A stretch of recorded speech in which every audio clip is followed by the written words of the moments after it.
ఈ అంగీకారం అనే పదం మీకు కొంచెం అర్థమయ్యి అవ్వకుండా ఉందా? అయితే ఇలా ఆలోచించండి. మీరెవరితోన్నా స్నేహం చేయాలనుకున్నా, లేదా వారిని పెళ్లి చేసుకోవాలనుకున్నా, ఆ విషయానికి బదులు చాయ్ తాగుదామా అని అడుగుతున్నారనుకుందాం. మీరు వారిని చాయ్ తాగొద్దామా అని అడుగుతారు. వారు వెంటనే నేను అదే అనుకుంటున్నాను, పద తాగుదాం అన్నారనుకోండి, వారికి ఖచ్చితంగా చాయ్పై ఇష్టం ఉన్నట్టే. అలా కాకుండా వారు చాయా చూద్దాం అని అటూ ఇటూ కాకుండా చెప్తే, మీరు చాయ్ బండికి వెళ్ళి చాయ్ తీసుకొచ్చినా అది వారు తాగొచ్చు, తాక్కపోవచ్చు. తాగితే మంచిదే, కాని వద్దు అంటే మాత్రం వారిని బలవంత పెట్టకండి. ఇది మీరు గుర్తుంచుకోవాల్సిన విషయం. నేను వారికి చాయ్ తీసుకొచ్చాను కాబట్టి వారు తాగాల్సిందే అని అనుకునే హక్కు మీకు లేదు. కొన్నిసార్లు మీరు చాయ్ తాగుదామా అని అడిగినప్పుడు వారు మిమ్మల్ని పట్టించుకోపోవచ్చు, లేదా మొహం తిప్పుకోవచ్చు, లేదా వద్దు థ్యాంక్స్ అనొచ్చు. అలాంటప్పుడు వారికి నిజంగానే చాయ్ వద్దు అని అర్థం చేసుకోవాలి. వారి కోసం మీరు చాయ్ తీసుకురాకూడదు. అవును, చాయ్ తీసుకురావద్దు.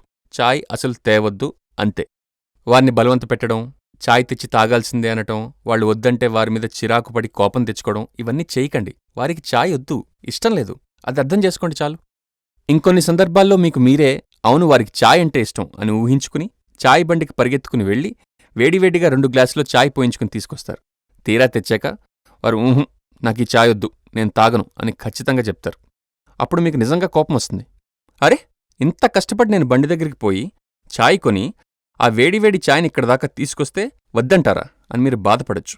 కానీ ఒక్క విషయం గుర్తుంచుకోండి, కేవలం మీరు చాయ్ తెచ్చారు కాబట్టి వారు తాగాల్సిన అవసరం లేదు.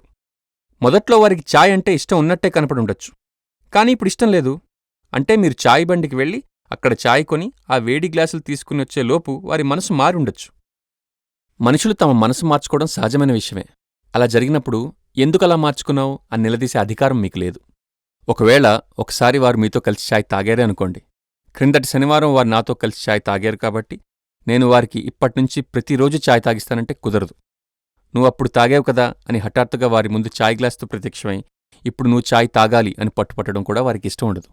అసలు ఒక మనిషి నాకు చాయొద్దు బాబోయ్ అంటుంటే లేదు నువ్వు తాగాల్సిందే అంటే ఎలా ఉంటుంది? మీరే ఆలోచించండి. ఇదే చాయ్ ఉదాహరణ మనం ఇద్దరు మనుషుల మధ్య సంబంధానికి ఆపాదించుద్దాం. ఇప్పుడు అర్థమవుతుంది కదా అంగీకారం అనేది ఎంత ముఖ్యమైన విషయమో.